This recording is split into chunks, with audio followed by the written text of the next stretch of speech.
What is going on, everyone? My name is Andy. Welcome back to another FPL video. And I know at the time of this video going out, we're only 2 games through Game Week 31, and I'm already looking at Game Week 32. That's because the deadline is so close to when the Game Week 31 started to when Game Week 32 is going to start. So I've done a watch list video, and I haven't done a watch list video in a while. But there's a few players that I'm now thinking of. We've had a couple of games. Obviously, we've had a whole season pretty much. We've had a couple of games since lockdown. There's a few players that maybe have emerged through injuries or whatever it might be that I'm starting to take a look at. Now, these don't necessarily mean that I'm going to put them straight into my team. I mean, I've got a watch list of 5 players. We only have 1 transfer a week. I'm not going to make 5 transfers in one. But these are players for one reason or another that I'm either looking at very soon or maybe slightly in the future in a couple of game weeks' time. So there's 5 players in total. Let's get into it. So first up is Gabriel Jesus, 9.6 million. I do think he'll be one of the next bandwagons over the next couple of game weeks. Not to say people will get him straight away, and obviously he is 9.6 million, so maybe a bit harder to fit in, especially if you've gone for a very cheap front 3. But he's definitely worth looking at. And I've heard it many times before, and I've probably said it myself. No Man City strikers are nailed until one of them gets injured, and Sergio Aguero is injured, as I know, as I captained him. Extremely frustrating in the first game week, but it is what it is. He's now injured. Now, we don't yet have a prognosis of exactly how many weeks he's going to be out. There's rumours of 5 weeks, which would pretty much take him out for the rest of the season. So obviously the season finishes by the end of July, and we're already at the end of June now. So we may not see Aguero feature again this season. It may just be a few game weeks. We'll have to wait and see. But if he's out, Gabriel Jesus just becomes such a good option, potentially. Now, that's not to say that he'll necessarily start every single game. We already saw Pep rotate pretty much his whole 11 in the second game. But depending on when you want to get him in, that might not matter. But we've seen Sterling, we've seen De Bruyne play as kind of false 9 positions before. So there is no guarantee that Jesus will play every single game. But obviously, with Aguero out, you'd expect his minutes to go up, and the amount of kind of percentages of games or the percentage of minutes that he'll play will go up. And even if he doesn't start, he's probably going to come on. Now, his minutes so far this season have been pretty limited. So I'm just looking here, 1,457 minutes, 1,457, 10 goals, 6 assists in that time. That's 16 attacking returns. When you look at the underlying stats, it gets even more interesting. When you consider how many minutes he's played, he's 4th for shots inside the box. Out of all strikers, all attackers even, for this season with 67. Now, to put that into perspective, Salah and Jimenez have the most with 81. So he's 14 shots in the box behind those 2 players, but he has played 1,000 less minutes. That's 10 games or more in terms of minutes equivalent, which is ridiculous. He even beats Aguero with the amount of shots he's had. Now, having shots in the box doesn't necessarily equal goals, of course, but that's where you want your attackers to be shooting. Not outside the box, inside the box is best. So 1,000 minutes less and being so close behind. I mean, I've got to be honest, by doing this video and doing a bit more research into Jesus, I've pretty much talked myself into getting him. Now, I'm not necessarily sure I'll get him for Game Week 32. I'm not sure what to make of that Liverpool game. It could be open. It could be really tight. The title could be gone by then. We're just not 100% sure. We'll have to wait and see how everything goes. So I'm not saying he's a bad option for that. It is at home, and I expect him to start that game. But it's Game Week 33 onwards where I'm looking. So Southampton away, Newcastle at home, Brighton away, Bournemouth at home. The fixtures are so good for Man City. And I'd already told myself that I'm chasing rank this year. I'd already told myself that from Game Week 33, I would try and get in 1 or 2 more Man City players alongside Kevin De Bruyne. And with Aguero out, Gabriel Jesus just presents such a good option. And potentially, again, trying to chase. I don't want to just go for anyone for captain, but a decent player outside of the alternatives that people will be going for, Liverpool players, Man United players, whatever it might be. Jesus could be a really good differential. So I'm looking at that as well. The good thing is, if you don't want him for Liverpool, then you get to see the Chelsea game in Game Week 31, the Liverpool game, Game Week 32, and their FA Cup game as well. So you get 3 matches just to see how many minutes he plays and how much Pep rotates his team. Now, I know he always rotates it, don't get me wrong, I know that's going to happen. But he's pretty much rotated the whole 11 the first 2 games. Will that continue? My thinking is no, that's just to get them up to match speed. But yeah, I've pretty much convinced myself to take a really, really good look at him. 16 attacking returns. Hardly played any minutes in a team that has already scored 8 goals in the first 2 games. I know Chelsea and Liverpool are probably going to be a little bit tougher, but you know, Chelsea have conceded goals. Liverpool, depending on how many players they kind of rotate, there could be goals in that one as well. So I'm definitely looking at him. Massive differential at the moment. That will probably change, obviously, with Aguero out. Lots more people will be looking at him too. But I'm quite excited to own him potentially in Gameweek 33. It's just a case of trying to figure out how to fit him in at 9.6 million, but it could be well worth it. Serge Aurier is next on the list, and he is someone I've liked watching at Spurs, especially this season, even though my experience with him didn't go that well this year, because I did bring him in, I think, for 3 games I had him, and in the 3rd game he got a red card. And I know a lot of people see him as a red card magnet. I'm going to come on to that a little bit. He's not maybe the card magnet that we think. But yeah, getting a red card was obviously frustrating. But especially under Mourinho now, very attacking down that right-hand side. And since the restart, he seems to be lined up with a back 4 that's got Ben Davies on the left and Aurier on the right. And Aurier is the one really that goes forward the most. Now in the West Ham game, Davies got forward a little bit too. But it was really down that right-hand side where Aurier went forward. And Davies then kind of forms more of like a back 3 while he's attacking. So he's the one to go for. 4.9 million, extremely cheap as well. And I think watching that West Ham game is really where I'm not saying, I know a lot of people say the eye test is the only way to play FPL. Don't ever look at stats and stuff. I like to do a mixture of the two. And I watched that West Ham game. And when I was watching it, I even tweeted to say, Aurier's got some big hauls coming if he keeps attacking as much as he has in this game. And they've got the fixtures to get some clean sheets as well. Let's not forget that. They only conceded 1 against Man United, clean sheet against West Ham. So they could see some more clean sheets as well. So if he gets them plus some attacking returns, we could see some big hauls for a very cheap price. Now, interestingly, I did check the stats for that West Ham game. He had no shots in the box and only 1 chance created. And in fact, over the 2 game weeks so far, he's only created 3 chances and had 1 shot. But if you watch the games, he's way more attacking that, especially against West Ham. Don't get me wrong, West Ham's a fairly easy fixture, but Sheffield United have looked pretty poor so far. It'd be interesting to see how they play against Man United. Bournemouth's a decent enough fixture. I even think Arsenal at home could be okay. Same with Everton at home. The fact that it's at home, that could be a good fixture too. So they're not the most perfect fixtures, but they're decent enough. And let's talk about the card situation. So a lot of people think he loses his head, and don't get me wrong, he has had a couple of red cards over his time at Spurs, but he's not really a card magnet, especially when it comes to yellow cards. So I checked it out. This season, so far, I think he's played around 2,000 minutes. He's had 1 yellow, 1 red. That is it. Obviously, a red card is extremely frustrating. I think the one he got, it was kind of him losing his head. I think he went in for a tackle in behind on the kind of touchline, like near basically for a throw-in. And I've looked at his total for Spurs so far over the last 3 seasons, including this one. 4,078 minutes, which is quite a lot. He obviously hasn't played as a guaranteed starter week in, week out, but 4,078 minutes is quite a big total. 2 red cards and only 3 yellow cards. So yes, he's maybe lost his head a couple of times, but in terms of picking up cards, maybe 2 yellow cards to get a red is really not that much for Aurier. So it's not a huge worry for me, to be completely honest, especially for 4.9 million.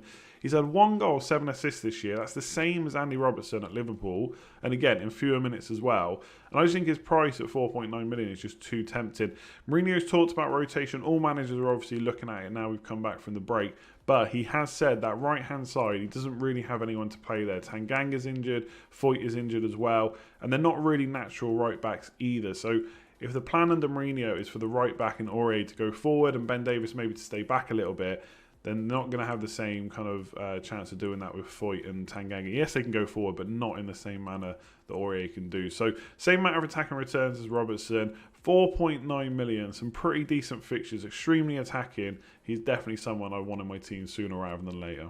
So we talked about Matt Doherty quite a lot, so I won't spend too long on this because I think everyone knows what a great option he is at this point. And a bit like Aurier, the stats don't necessarily tell the whole story. You do need to watch the matches to see just how attacking he is, and that's really with or without Traore. He's going to be down that right-hand side attacking. He's already created 2 chances in the first game, but again, he often looks better than that. 4 goals, 6 assists already this season is extremely good. Now, his points per match are only 4.6. You've got to be a bit careful with points per match because some players don't play very many minutes in each match, so obviously that really hurts. I mean, he hasn't necessarily been a 90-minute man for the whole season either, but 10 attacking returns, 4 goals, 6 assists is pretty incredible, to be honest. I did think FPL had overpriced him at the start of the season, but it's starting to look like that's not true. When he plays, he's a really good option. He's also had 8 clean sheets, and with Bolly back, that's really what the difference maker is with the clean sheets. Obviously, he's been back a few games now. It's like 6 or 7 games in a row he's played. So it looks really good for clean sheets over the next 4 fixtures. Villa, Sheffield United and Everton in particular, and obviously attacking returns as well. The only thing I'm kind of struggling with right now is finding the cash to put him in. And obviously with Gabriel Jesus as well, who I've already mentioned, that makes it even tougher to get him in because I've got a front line of Jimenez, Calvert-Lewin and Ings. So to upgrade one of them, especially if it's someone like Ings, I've got to find a lot of money to get Jesus.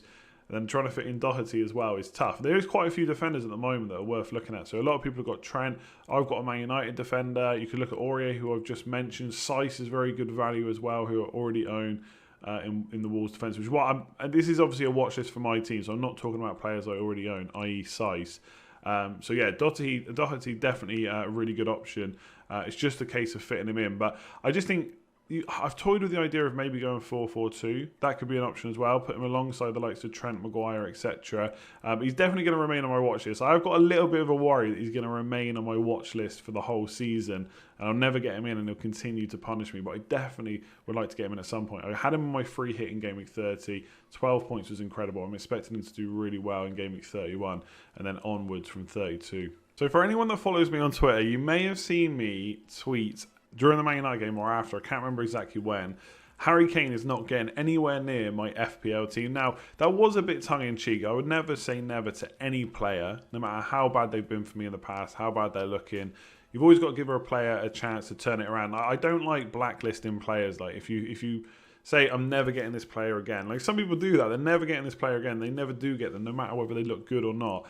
I'm not one to do that. So, although I tweeted that, he didn't look great against Man United, and I probably won't have him in my team just yet. He's definitely worth looking at. Now, I'd hope the break would do him good. I don't think he looked good against Man United, to be honest. I'm not sure most of the Spurs players did, to be fair. I think Man United did quite well in that game. Like, Bergwijn looked good. Son looked okay. Kane didn't really do anything. And to be fair, I'm not saying he looked fantastic against West Ham either. And it's not really a knee-jerk because of the goal. The goal was well taken. Just about onside, good pass from Son, etc. So that was nice to see. And I think, I'm not saying that will give him a boost of confidence because it's not like he hasn't been scoring in his last few games. One of the reasons we haven't put him in is, of course, because of his price. But to come back off that injury and get his goal, like, you could see what that meant to him. And in the interview, he kind of mentioned afterwards that it felt good to be scoring again. But it's not really the goal that interested me. It was the rest of his play. So there was a chance, I think it was in the second half, they basically counter-attack it. I have never seen Harry Kane run so fast to get onto the end of the ball. Now, he did get onto the end of it. It was with his left foot, and unfortunately, he did put it wide. And that is the kind of chance that I would expect him to score more often than not when he's bang on form. But to get into that kind of position, to have that pace and fitness to get forward that quick as well, and get on the end of it was good. Obviously, if it had gone in even better, it would have given an even bigger boost of confidence. But it was nice to see that. There was also a flick from Serge Aurier. I think that was in the second half as well. Ball came in near post, and he kind of just did like a back heel flick. To be fair, it was a very tight angle, and the goalkeeper did close it down pretty well, so it would have been difficult to score. But that was another chance he had. A few of the kind of standard Kane outside the box shots as well. But it was enough to make me think, do you know what? At some point, maybe I might own him this season. Again, like when I'm thinking about my own particular team, 10.9 million forward is going to be extremely difficult to fit in. I don't know if I'll be doing it anytime soon, but one thing I am not necessarily considering, but it's on my mind, is that as we get later on into the season, I don't want to just back teams with things to play for, because I think sometimes that can be, it doesn't necessarily come to light that just because the team's got something to play for, they're the only ones worth targeting. But Liverpool and Man City, I've already talked about. If we start seeing a ridiculous amount of rotation where I cannot trust my 10, 11, 12 million pound players to be playing every single week, and bearing in mind there's not many weeks to go as well, there's only a few weeks to kind of chase points and kind of increase those ranks, then I might have to start to get rid of them, and maybe I'll spend that money elsewhere, and maybe it might be Harry Kane. I'm not saying he's necessarily going to be a world beater now between the end of the season, but he is nailed on. He's pretty much going to play 80 to 90 minutes every single game, and he's on penalties. Let's not forget that. And I just think right now, and I know it's early on, kind of into the second half of the season, or project restart season, whatever you want to say, but we're seeing a bit of rotation, minutes managed, and getting a player like this that you know is going to play every single week could be a huge bonus over those that are getting rotated a bit. So he is on my watch list. I don't think it's going to be a few games that he comes in. Like that Bournemouth game looks really good in Game Week 34, for example. Maybe in 33 against Everton at home. But I think if I'm looking for Jesus, it's going to be a tough one. But I do think we saw glimpses of the kind of, not original, but Harry Kane coming back to maybe near his best. Definitely not his best. He's definitely got a lot of work to do. Let's see how he goes against Sheffield United. But there was glimpses, I think, in that West Ham game. Enough for me to start watching him now. When there's a player that plays for Man City that's only priced at 5.1 million and scores 22 points in 2 game weeks, you have to take notice of them. Regardless of whether you think they're going to be rotated, they're not going to get enough minutes. They're definitely worth putting on a watch list. And Phil Foden is that player. Now, he scored 22 points, like I said, in the opening game week, game week 30. That's 6 points off the bench in the first game, 16 against Burnley. That is more than he scored for the rest of the season combined. Now, obviously, the first thing to think about there is, well, he doesn't get very many minutes. That's why. And that's absolutely true. But the fact he got a good amount of minutes in the first 2 games is a little bit promising as well. And as I already mentioned for Jesus, the fixtures from game week 33 are extremely good. Now, the biggest issue is he going to play every single game? Absolutely not. How much is he going to get rotated? We might see that a bit more over the next few games. And with the 5 subs in, we know Pep is going to use those 5 subs. So even if he doesn't play, he's going to come on. Now, 5.1 million is a little bit more expensive than I usually spend on my 5th midfielder. But for someone like Phil Foden, I might be tempted to do it, especially if we can... Look, we're never going to be able to fully guess or predict Pep's rotation. But if we start seeing like, oh, he plays one game, misses the next, or he plays against these certain teams, it might be worth taking the risk at that price as your 5th midfielder, maybe benching someone else. Or you could even go for a 4th midfielder if you're happy enough for him to come off the bench and maybe get some points. And again, like I've said before for other players, 5.1 million, you don't necessarily need to expect 16 points or 6 points a game. So obviously at that price, you wouldn't expect that kind of return necessarily every single week. So he's definitely someone to look at. I think we might see De Bruyne get more of a rest. David Silva's not going to be able to play all those games. Pep has said so many times before that he wants to give Foden some more minutes. And obviously he hasn't had that chance. It does worry me a little bit because you see Solskjaer saying the same thing about Greenwood, but then they very rarely actually start. But this stage of the season, especially for Man City, who have very little to play for in the league, all they're really doing is making sure that top 4 spot is secure, which it absolutely will be.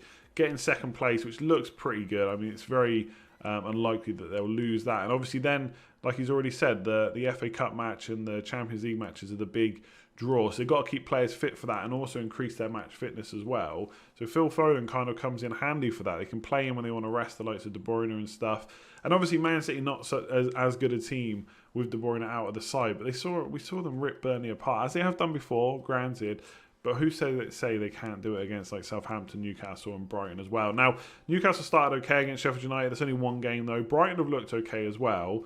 And Southampton will have to wait and see. But it is Man City. I don't think anyone would bet against them scoring plenty of points. So I'm definitely looking at it. I think the big draw for Man City players are if you get the right one at the right time, there's huge points potential there. And for 5.1 million, like straight away, I'm already thinking, well, maybe that's how I get Gabriel Jesus in. He goes into my midfield and I just risk playing him week in, week out. But I do think for me, obviously, Game Week 31's already gone. Game Week 32 is Liverpool, so I'm probably going to dodge that fixture. That'll give me a few more games then to decide what to do with these Man City players. But from Game Week 33 onwards, honestly, they're going to be the big bandwagon. If you get the right one, like Mahrez, for example, should probably be on this list too. He's extremely cheap at 8.6, 8.7 million, alongside the likes of Fernandes or Martial. And he has played so well this year. When he gets minutes, he always gets points. So he's another one we should be looking at. So Man City, firmly on the watch list. Game Week 33 is probably when I'm going to strike. That is it for this video. Hopefully you've enjoyed it. Let me know below who is on your watch list. There's just 5 players here. Could even be more, to be honest. And I'm sure after I watch the rest of Game Week 31 games, it might be even different. I don't feel like... You could see the watch list as maybe a little bit of a knee-jerk, but I don't think that's what it is. It's not necessarily players you need to bring in straight away. It's players you need to keep thinking about. I think Man City in particular, Sergio Aurier looked good. Doherty, if you've got the money. And Harry Kane maybe is a bit of a punt. Harry Kane's probably the one player on this list that I definitely would want to see more from, just to see if he's got those glimpses of kind of getting back to his best. I think it's going to be a long road for that, and it'll probably take a few more game weeks. But I do think we saw a bit of it against West Ham, even though he wasn't amazing. I'm not going to say like he had a completely out of this world game by any stretch, but I think he was pretty good. And I saw some glimpses, like the shot at the near post running on the counter-attack to get the ball. Obviously, a really good finish for the goal as well. Even though it was just a one-on-one, you'd expect him to score that every single time anyway. But it was still nice to see. So he definitely goes on the watch list along with all these other players.